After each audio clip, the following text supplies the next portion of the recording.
Bonjour à tous et bonjour à toutes. J'espère que vous avez passé une très belle semaine. Ça y est, le week-end s'amorce pour certaines personnes, hein. Il y en a d'autres qui vont travailler encore demain, mais le week-end s'amorce. On me parle peut-être de communication ce week-end, en tout cas. On discute, on rencontre du monde, peut-être qu'on téléphone, peut-être que des gens passent nous voir. On est en confinement, mais peut-être qu'on communique peut-être plus facilement. Parce que peut-être ce confinement nous fait voir à quel point il est important de garder le contact avec les autres. Donc quelles sont les énergies qui vont nous entourer, nous accompagner ce 7 et ce 8 novembre 2020? Quelles sont les énergies qui vont nous entourer, nous accompagner ce 7 et 8 novembre 2020? Alors merci beaucoup pour tous vos petits commentaires d'hier. Alors peut-être que le son a coupé. J'avoue que je ne regarde pas les vidéos, hein. Moi je les tourne et je les poste immédiatement, comme je faisais quand je faisais le live. Donc voilà, et oui, effectivement, c'est bien, vous avez interprété les cartes, plus ou moins bien, souvent beaucoup plus, enfin, mieux que moins bien d'ailleurs, hein, donc bravo à tous. Et puis c'est un plaisir pour moi, n'oubliez pas hein, de le faire. Donc quelles sont les énergies qui vont nous entourer, nous accompagner ce 7 et ce 8 novembre? Vous savez que le 7 me tient à cœur, hein. C'est pour moi une date extrêmement particulière. Allez, on est parti. Donc oui, mes petits-enfants vont bien, ma fille va bien, hein. En tout cas, chaque jour un peu mieux. Donc le Covid, c'est tabou, on en viendra tous à bout. Ah non, ça c'était pour la cigarette, pardon. Allez, on parle avec la faux.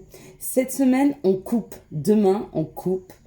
Dimanche, on coupe. On coupe avec des situations où on coupe. Mais de la même façon que imaginez, vous êtes en train de moissonner, d'accord? Vous coupez, mais du coup, vous récoltez, d'accord? Parce que la moissonneuse, elle est aussi là pour ça. On coupe le blé, mais on le récolte. Donc, qu'est-ce qu'on fait ce week-end? On coupe et on récolte? Ou simplement on coupe et on va récolter? J'ai l'impression qu'on coupe et qu'on récolte. On récolte quelque chose qui vient à nous, doucement, tranquillement. Vous voyez comme... imaginez-vous, alors vous fermez tous les yeux, là, en même temps que moi.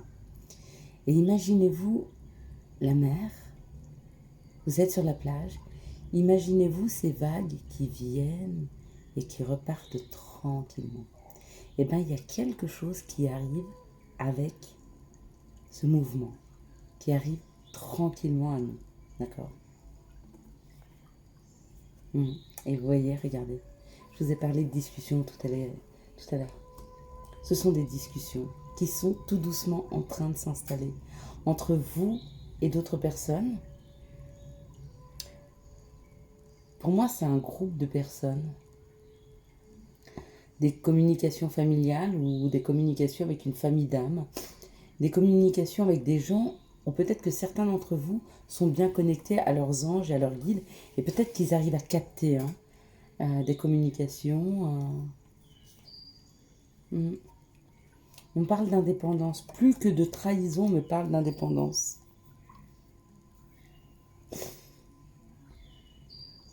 C'est comme si, en fait, on arrivait aujourd'hui à s'exprimer, on arrivait à dire les choses sans avoir besoin de l'aval de quiconque. C'est comme si on n'attendait plus d'être reconnu, mais qu'on savait qui on était, d'accord? On se donne notre propre reconnaissance.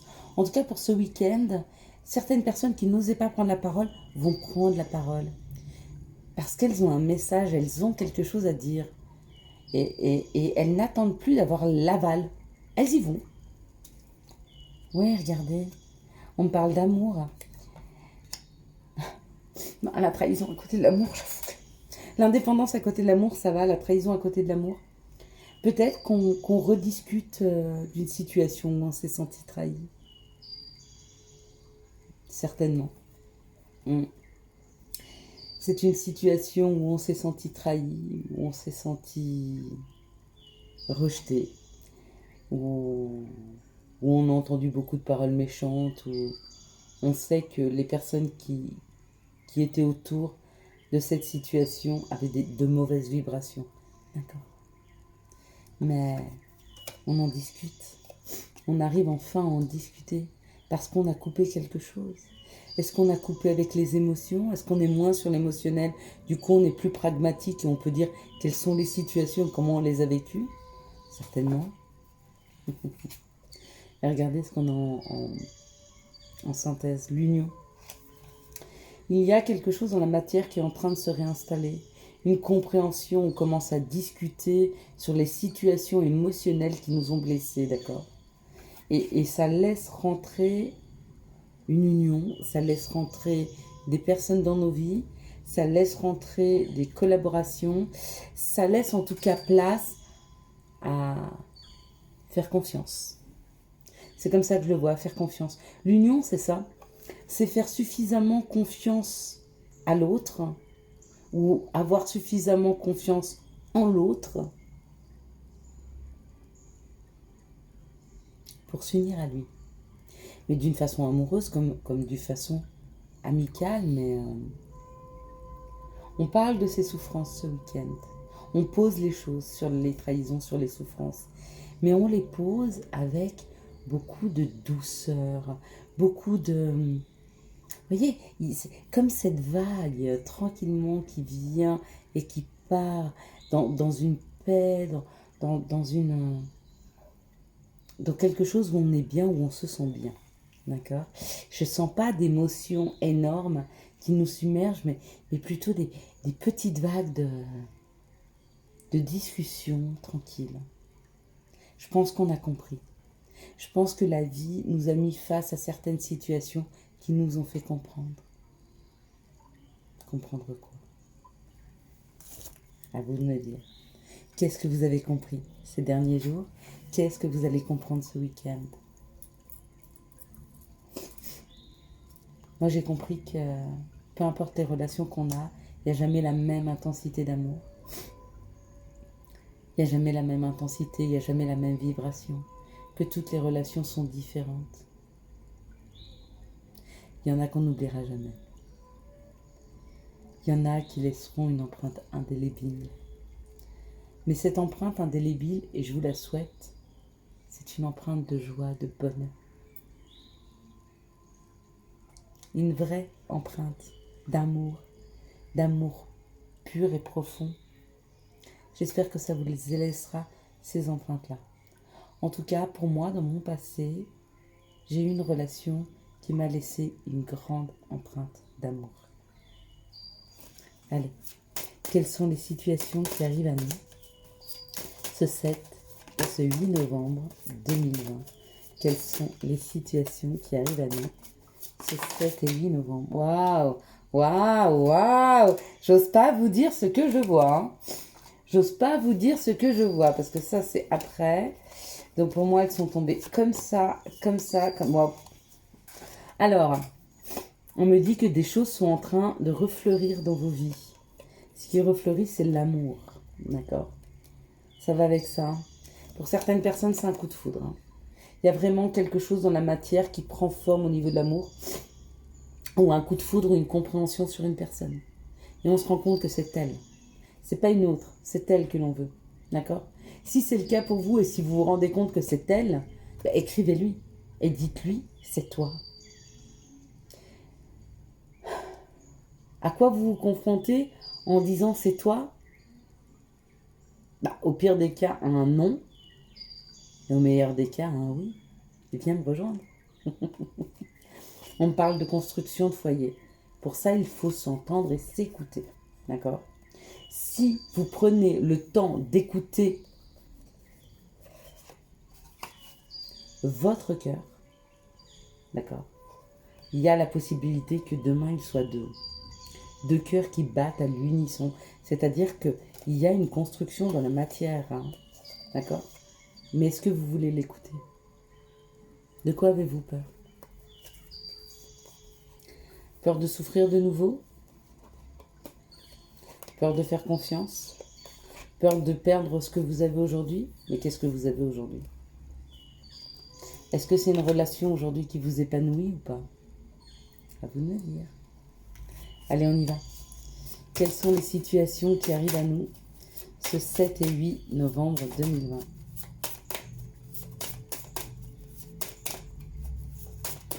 parle d'amour. Hein. C'est beau. C'est beau, c'est beau, c'est beau, c'est beau, c'est beau. Bon. Il y a une situation un petit peu plus complexe qui arrive dans la matière. Hein. On parle d'interrogation, s'interroger. Je me demande si c'est pas lié. Hein. On s'interroge. On s'interroge. Ça, c'est nous. D'accord? C'est notre partie féminine pour les hommes et c'est la partie féminine pour les femmes, mais c'est vous, le consultant. D'accord? Il y a une interrogation dans le cœur. Hein? Il y a une interrogation depuis l'automne. Depuis cet automne ou depuis l'automne dernier peut-être. Ou peut-être l'automne d'avant.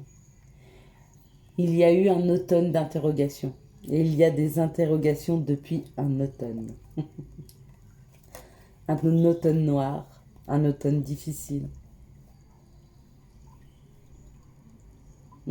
Un automne sombre. Depuis cet automne sombre, il y a des interrogations.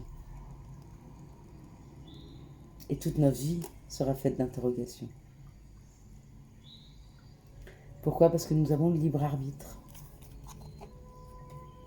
Et on me dit qu'il faut couper. On me dit qu'il faut arrêter. Parce que le nouveau projet est là. Il n'y a plus qu'à embarquer et à aller fêter à deux. Est-ce que vous voulez rester sur une interrogation ou est-ce que vous voulez lâcher l'interrogation et partir? Montez. Montez dans cet avion, montez dans ce bateau et allez rejoindre ce nouveau projet et allez fêter ça à deux, quoi. Ne restez pas sur ce questionnement. Ne restez pas sur cette douleur d'automne. Ne restez pas dessus. Ne restez pas sur cette douleur d'automne ou ne restez pas sur ces douleurs qui ont eu lieu il y a 3 mois. Mais pour moi, c'est une douleur d'automne. C'est comme si en automne, fin d'été, début d'automne, quelque chose s'était assombri, avait assombri votre vie. Et que depuis, vous vous questionnez. Arrêtez de vous questionner. Arrêtez de vous questionner et arrêtez de chercher. Si vous devez savoir quelque chose, vous le saurez. D'accord? Les informations viendront toutes seules à elles. Et j'ai une carte qui vient de tomber, c'est l'élévation. D'accord? Si vous arrêtez de vous questionner, si vous avancez simplement, sans trop vous poser de questions, on nous parle d'élévation. Et la carte. Allez là, je n'ai pas trop envie de me baisser, mais faites-moi confiance. Quelles sont les situations qui arrivent à nous ce 7 et ce 8 novembre 2020. Allez, encore une belle carte pour demain, s'il vous plaît. J'aime cette journée de demain. Allez, je l'aime déjà. Vous vous rendez compte? Je vous dis pas que j'aime le 7 novembre. Je vous dis déjà que j'aime cette journée de demain. D'accord? Elle nous parle de travail, elle nous parle d'argent et elle nous parle de cadeaux. Quel est le cadeau? Quel est le cadeau qui nous arrive demain? Vous voulez le savoir? Eh bien, on va aller le chercher. Demain, il y a un cadeau professionnel, il y a un cadeau financier, il y a un cadeau demain. Pour ceux qui veulent voir les cadeaux de la vie. Alors attention, hein, c'est pas parce que quelque chose n'est pas emballé avec un petit nœud que c'est pas un cadeau. Hein. Un cadeau, ça peut être une pensée, une réflexion, un mot doux, un peu de tendresse, de la douceur, une pensée bienveillante, un baiser. Ça aussi, c'est un cadeau. Il est peut-être pas emballé dans la matière. Allez, assez rêvé. Ça. La malachite. C'est ça, hein? Malachite. C'est la malachite. Alors, je sais pas si elle s'appelle la malachite. Mais je la trouve fabuleuse. Magnifiquement belle. D'un vert émeraude. D'un vert superbe. Hein? Et puis l'améthyste. Et puis le jade rose. Pardon, ça c'est un quartz rose, pardon. Un quartz rose. Malachite, l'améthyste ou un quartz rose. Allez, numéro 1, quel sera le cadeau?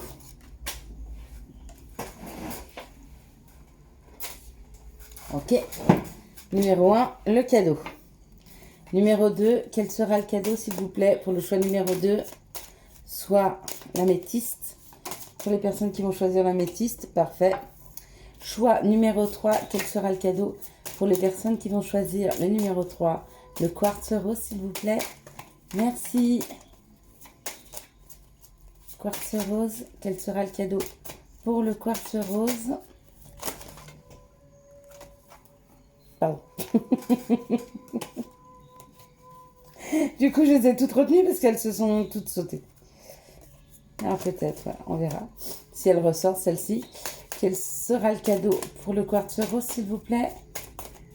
La carte ou les cartes du cadeau pour le quartz rose. Ok, elles veulent toutes tomber et c'est pas bon. 2 maximum, s'il vous plaît. Quel sera le cadeau pour le tas numéro 3, le quartz rose, s'il vous plaît? Ok. On se fait une petite... bon, on aura l'oracle G. Et on va se faire une petite dubéline pour le numéro 1, s'il vous plaît. La malachite. Pas autant de cartes, sinon ça ne veut plus rien dire. Cadeau pour la malachite. Le choix numéro 1, s'il vous plaît. Et que je ne le voie pas, voilà, ce serait idéal. Voilà. Pour le choix numéro 2, s'il vous plaît, pour l'améthyste. Pour le choix numéro 3, qui est le quartz rose, s'il vous plaît. S'il vous plaît, le choix numéro 3. Voilà, bah, il y en a une. Manquait.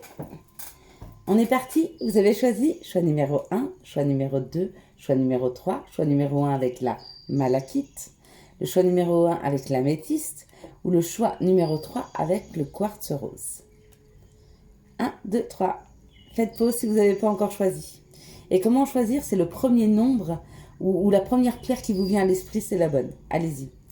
On est parti. On me parle de fêter à deux. Et ce qu'on fête à deux, c'est des discussions. C'est peut-être se mettre d'accord. Sur quoi nous mettons-nous d'accord? Le cadeau, c'est d'arriver à se mettre d'accord, à trouver un terrain d'entente. Ça tombe bien, c'est celui que j'aurais choisi. Moi, j'adore, mais j'adore pas trouver des terrains d'entente. Tout le monde aime, mais négocier. J'adore négocier. J'adore avoir des discussions où on négocie. Donc ça me va tout à fait. L'améthyste. Ah, on parle de profession, de professionnel, on parle de travailler, on parle d'outils. D'accord? C'est peut-être ça le cadeau. On nous donne les outils. On nous donne les outils pour être en paix au niveau familial. Alors peut-être que ce week-end, il va y avoir une discussion. Peut-être que ce week-end, vous allez trouver le moyen de discuter et d'être en paix avec votre famille. Peut-être que ce week-end, vous allez trouver quelque chose qui vous permet de prendre de la hauteur par rapport à des personnes de votre famille, mais ça vous donne une paix. Certains auront des informations qui vont les mettre en paix, mais il y a une grande paix par rapport à la famille, hein, ou par rapport à un travail familial, hein. C'est possible aussi, c'est cadeau. Et on finit avec notre petit quartz rose. Et on me dit que d'ici 3 mois, on me parle de cet automne, donc on est en plein dedans, on me parle qu'il y a une découverte. Il y a quelque chose à découvrir, il y a quelque chose qui vient à vous. Devinez ce que vous découvrez. Ou il y a des informations sur l'amour, c'est-à-dire peut-être c'est une nouvelle rencontre, parce qu'il y a la découverte de l'amour. Peut-être certaines personnes vont tomber amoureux cet automne, voilà, hein, demain. J'en sais rien, dimanche, vous me direz. Ou peut-être que certaines personnes vont avoir des compréhensions ou vont découvrir des choses sur l'amour qu'on peut se porter les uns les autres. Il se peut qu'il y ait certains couples, hein, qui comprennent enfin ce qui les unit l'un à l'autre. Peut-être parce qu'ils comprennent qu'ils sont de la même famille d'âme. On pourrait avoir aussi, et je pense que c'est dans un prochain live, hein, si j'arrive à en refaire, des discussions sur qu'est-ce que les personnes de notre famille d'âme. C'est des personnes qui vivent la même chose que nous et qui sont sur la même famille d'âmes, comme les flammes jumelles ou même les âmes sœurs. Hein. Il y a des personnes comme ça qui sont de la même famille d'âmes que nous. Alors, ils n'ont pas le même sang que nous, mais quand vous les rencontrez, c'est des personnes qui laissent sur vous une empreinte indélébile d'amour sincère et pur. Et pour l'avoir vécu, c'est très fort.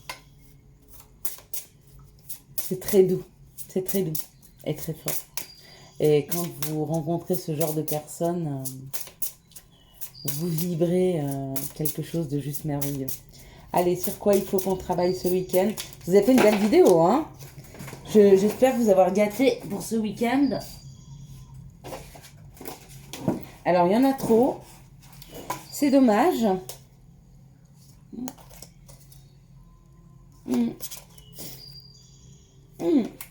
C'est pas faux.